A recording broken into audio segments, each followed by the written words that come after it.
Welcome back to Kerbal Space Program at Astra. Today we are building the first space station after our failed launch attempt last time. So we're starting off with Pioneer Station. It's being launched on a Triton 4 rocket, a new rocket from the Triton family. It is basically just quite a little bit more powerful, has an extra stage. It is just meant to get our space station into orbit because it failed so horribly last time, and it was not great, but we are doing better this time. So here we are, we're finally in the upper atmosphere, and we are trying to make our orbit a little bit more circular before we finally get to the point where we have to shut down our first stage engine. Here we are doing a small correction burn to make sure it is in a good orbit. I ditched a couple of stages because we ended up not really actually even needing them. And here I am using the monopropellant stage that I had included with this station. As it is our first station, it won't be the most impressive station out there, but it surely will do a lot of good for us up there. First off, it helps us complete multiple contracts, which will really help us in the future. We're actually starting with Astra 1, advanced space travel. I don't remember what the rest of that said. Oops. But basically it's going to be our boarding of the people to multiple missions. Like, this is Astra 1. It'll be the first time a human goes to, or not a human, a Kerbal goes to a space station, being Astra 1. And I was actually thinking about naming any crew resupply mission, not crew resupply, but crew thing where we basically recrew a vessel or send crew to a vessel that is in space, and we're going to name them the Astra missions, and it's just going to go along through our entire series. And I would really like to see Astra missions up in the hundreds, which would be really cool. So here we are, we're currently targeting the station. So we are going to have to make some maneuvers. This station is in a fairly low orbit. Being in a low orbit, it is a little bit harder for us to get an exact encounter before we have the sufficient science to just do this on an automated schedule with the Mech Jeb, which is the main reason why I have Mech Jeb, is so that we can more automate our missions so they're not being done 100% manually, because I do plan on doing a lot of missions, and a lot of upcoming episodes will have a lot of missions per episode. So yeah, especially once we get into like the 50 episode mark. I remember I had like a dozen missions per episode that I had to mess around with or tweak with or something like that. And yeah, basically it gets to be a lot, and so Mech Jeb is helpful. All of the rendezvous stuff and everything that you can do with it is also just absolutely amazing. It makes this whole process much faster, because I don't end up accidentally putting myself into orbits that are bad. Yeah, but here we are actually now officially rendezvousing. I have a little too many extra stages still. Have to shut this one off, kind of ditch those two, and then actually make my way towards the ship. Here I am, and it was about at this moment that I had realized that there is no parachute on this ship, and that there's no way for this Kerbal to return. Yeah, so there is an issue. Although I do like how I set up the RCS, but I do think that I made them a little bit too powerful, so I had to make them, a lot weaker than they were.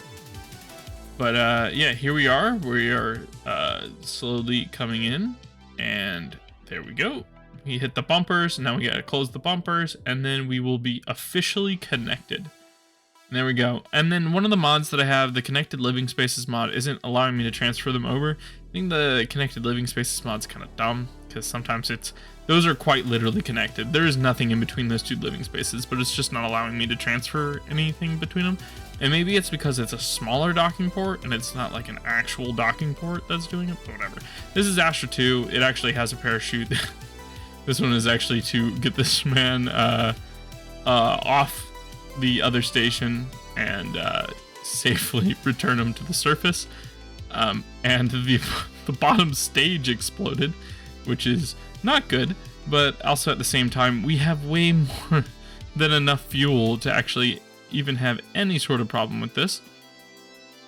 So here we are, just using the Triton 4's upper stage to get us into a good position to actually orbit the planet from, and so we can actually encounter the vessel. I disconnected the little cap that I have over the docking port, and yeah, here we are trying to circularize our orbit or not really circularize it, but you know, adjust it in a way that it makes sense. And then I made the slight mistake here of actually undocking I changed the name to the Pioneer Station because I had it set to something else. And I undocked it here, which I definitely should not have done. I should have waited until they were much closer to undock it, so it would have been a lot easier for me. But yeah, this was Pioneer 2. You can't leave any Kerbals without a way to get home. So on not Pioneer 2, it's Astra 2. So technically this isn't a mission to like actually restock them, but I felt like it was close enough. It will dock to the station and will undock, so I think it's fine. But yep, I made something explode right then. Not exactly sure what I made explode, but it exploded. But it doesn't really matter, because here we go. We are coming in close to the wrong part, which I feel like was a mistake. I accidentally, so I showed up to the capsule, decided I didn't want to be at the capsule, but then I remembered that I needed to go back to the capsule because that was the entire reason I was there. But it took me so long to get to the capsule that I'd forgot the reason I was there, which is, you know, not a great thing.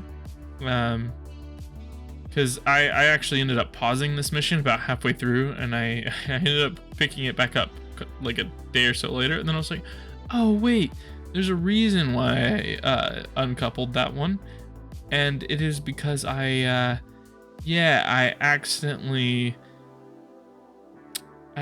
did the thing, and then I should have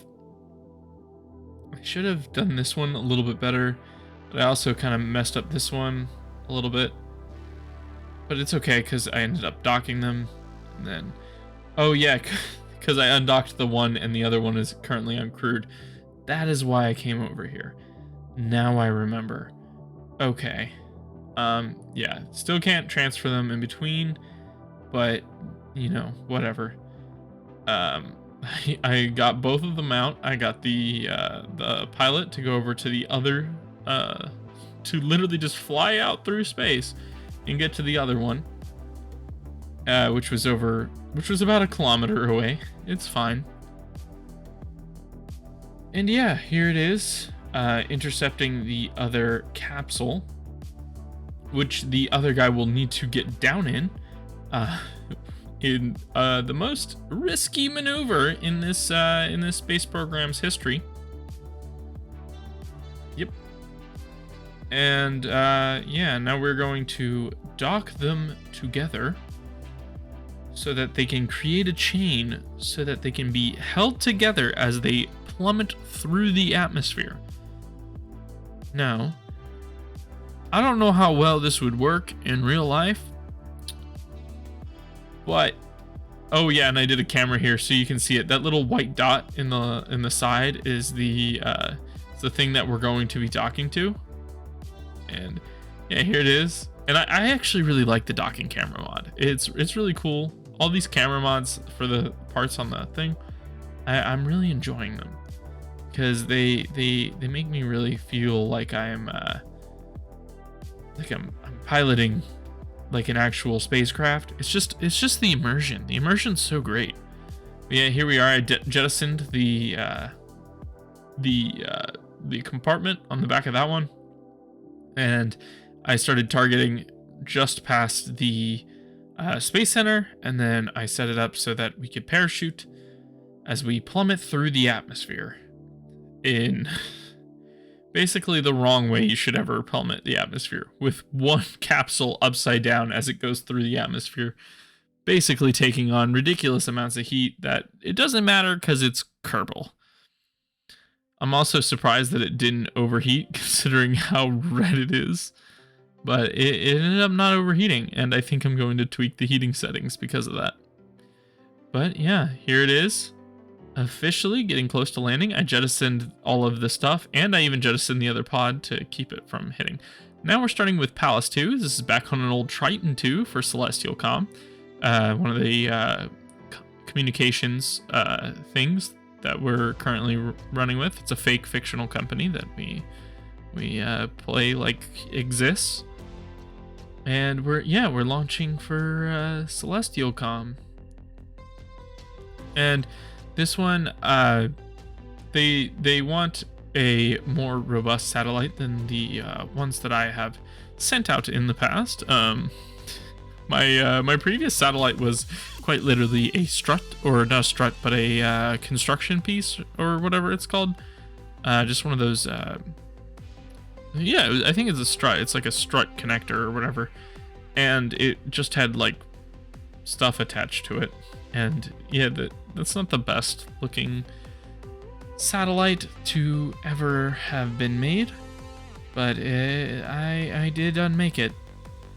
So yeah, here we are. We're about to create the circularization burn, and we are about to bring it out to the distance that is needed. It is in a slightly medium Kerbal orbit, which is, you know, fine by me.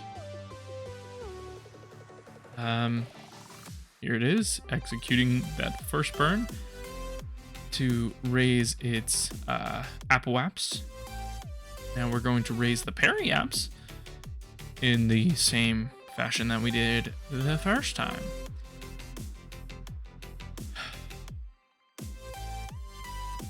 Yeah, these early game missions, they can be a lot. Like they're kind of boring. You don't really get further than like low Earth orbit, or not the Earth, but low Kerbal orbit, or like the Mun. I'm very excited to start getting out to Duna. I know in the previous series I took forever to get out to Duna, and yeah, I'm not gonna do that this time. I'm gonna start building stuff in space pretty soon. We're gonna be doing a lot of Mun missions. We're gonna be building a Mun base, like an actual true Mun base. Yeah, this like the old stuff, like the way I did it last time, it was just not good enough. But we are going to truly get it done. And yeah, it does look like KSP2 is completely dead, so I don't know if I'll actually ever be returning to that game, unless mods just absolutely just make that game amazing. But I don't see that happening in the foreseeable future, so I don't know what I'm going to do about that. So here we are, basically making our change to our orbit so that we can basically complete this contract. Sometimes these contracts, they don't really work all that well, but I'm like I remember having a problem when I was filming the stuff for last episode. Like one of the contracts that I tried to do just straight up just didn't work, even though I was in the exact parameters that it needed, and even going the correct way in the orbit and everything, and I was like within the margin of error, and it just wasn't accepting it. And yeah, it was just a shame. Yep.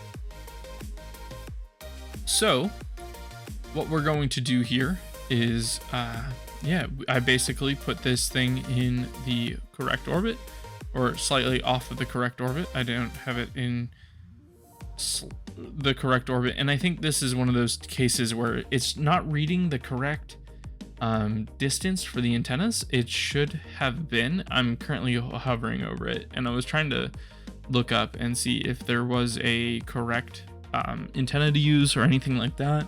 There wasn't anything that I could actually see that actually worked for that. I had used the correct antennas, I had the correct amount of distance, but it just wasn't working for this thing.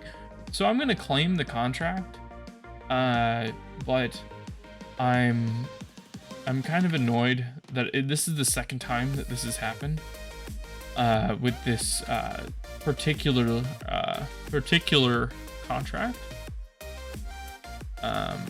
So I'd like to know any sort of way that I can fix this or anything like that, but I'm not exactly certain if there is any way to do that. Please let me know if there is. It'd be very much helpful. But yeah, now we have a good comm satellite up there that should really help us, and yeah, we should be able to get on to our next mission, which is Endymion 1. Yeah, Endymion 1 is a test bed for our future MUN missions. These are named after the child of the goddess Feline, who is the goddess of the moon. Her daughter's name is Endymion. And here we are launching Endymion 1. Basically just saying it's like a child of the moon. We're returning the children of the moon to the moon. And yeah, as you can see, it is an Apollo style lander. And yes, it's going to be very much an Apollo style everything. Now I am going to need to develop a much stronger rocket. This rocket could not get us nearly as far as we needed to go. But this is just for the test. This is just a test bed mission. It's not meant to go all the way to the MUN, but there are cameras. There are plenty of cameras to watch all of the things. Think of this like Apollo, what is this, Apollo 5 or something like that, where they basically just tested the docking procedures in orbit. We basically did that. This is also another mission that I cut in between here, where I actually orbited our probe. I actually forget the name of this probe. That is unfortunate, but I actually cut in between here to get it. Oh, it's Lunar Link 1. Okay, it's Lunar Link 1. I forget when I actually launched Lunar Link 1, but it's there now. But yeah, here we are. I ditched the escape tower, which we will not need anymore, and I am flipping the rocket around, and I'm going to have it jettison that piece and have the two parts of the rocket basically face each other and slowly come in for docking. And there you can see I had a little issue because I decided to not transfer anyone to the other capsule, which was a mistake. And yeah, it was a big mistake, and I should have fixed that before the mission even started, as the other craft is now tumbling, which is not good. And this is one of those reasons why it's important to, you know, get your testing done, because if I had not done this, I would have basically just tried to do this in the other thing, and then I'd be just circling the mun like this, just wasting all of my mono propellant, trying to dock with the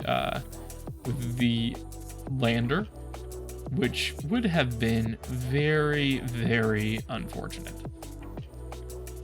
Here we are. We actually were able to stabilize the lander, and now we are actually trying to come in at a much more conservative pace, and we still botched it, but it's okay because we were able to regain a little bit of the control here, but we ended up floating away and having to take another pass at the lander. And yeah, I ended up just spending way too much monopropellant on this, and it was just an overall just absolute blunder until I had to put another Kerbal inside the lander. And even then, I couldn't truly engage SLS because it was a scientist, and it's been a blunder. It's been an absolute blunder. But yeah, I was able to make it face the correct direction. I put up the bumpers, which I think this is the reason why the bumpers exist on these. And I started to get close and actually make sure that I am not bouncing around and knocking the thing all over the place. And then we finally have it connected. And so the next portion of the mission has us basically shut down all those engines, and then we need to fire out a certain portion of the way to the moon, not all the way to the moon, because we would not be able to make it all the way to the moon.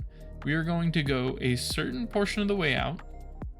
We're going to go higher than any Kerbal has traveled before, and then we're going to return to the Earth, the Kerbin, let the capsule burn up in the atmosphere, and we're going to be safe. Look at this shot of Kerbal currently over the command pod. It is a great view. Now, we don't have enough fuel to get all the way to the Mun, but we do have just enough fuel to gingerly hit the atmosphere again, not cause any harm to our Kerbals. Now, this wasn't, exactly planned this way. I did want to get all the way to the Mun, but no matter how I sliced it, I just wasn't going to make it. So, the best thing I could do, accept my losses and just deorbit myself slightly and let myself hit the atmosphere. There goes the lander, and here we are. I'm slowing myself down as much as possible to provide some cushion for my poor little Kerbal nuts, because if I did not, that would be quite painful for them. And here's my my lander with no heat shield. So yeah, it's a good thing that this was just a test mission, because those Kerbals would have been fried if it had gone from, as far up as it was supposed to go. And here we are coming down with a little ginger landing over the ocean. And that is it for today, and I hope to see you guys next time.